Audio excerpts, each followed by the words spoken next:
Urology is really a large catchment.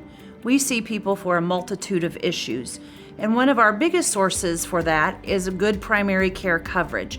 The vast majority of people who come to us have seen their primary care and an issue has been identified, and so they kind of come up the chain. We might see you for kidney stones, recurrent infection, elevated PSA, abnormalities in your urine test, or complaints about the way you urinate.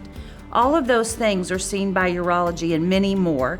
We're really kind of a general physician of the genitourinary system, so most people do find themselves in our office at some point in their lifetime. Kidney stones are nobody's friend, and they're really common down here in Texas because we're considered part of the stone belt. So kidney stones just don't always follow the rules. They hurt, they make people miserable, and they kind of run the gamut of something that's just there and not an issue to tremendously symptomatic. So we offer all sorts of treatments, anything from helping you pass that with some medical support and management versus surgical intervention. People who have kidney stones are often apt to have more, so they usually turn out to be long-term patients.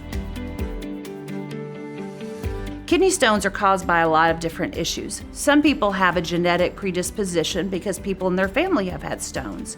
Some people it may be from a dietary indiscretion. There's people who maybe have too much oxalate in their diet. They have some inborn error of metabolism where they're not doing anything wrong, but the way that stuff is processed just leaves them with too many things in their urine that can conglomerate and make a stone.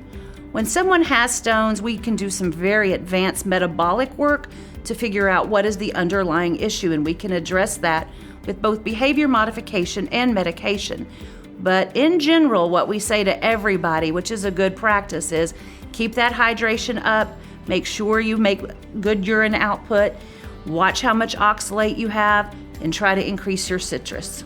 People who have high oxalate diets usually might drink a ton of tea, like tea is their go-to drink, a lot of chocolate, spinach, things like that. And by no means am I telling you to give up those wonderful things that we all enjoy.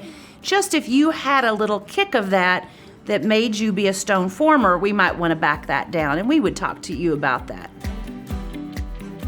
Thankfully, we can treat any kind of stone here. We can do ureteroscopy, we have laser, we have lithotripsy. We can do whatever we need to do for one of our stone patients in a safe outpatient setting. A lot of times, if the stone is up top or in your kidney and hasn't started moving, we can bust it from outside your body in a minimally invasive way. There's a big machine called a lithotripter. It's very interesting. I talk to it about my kids. They think it's very far out.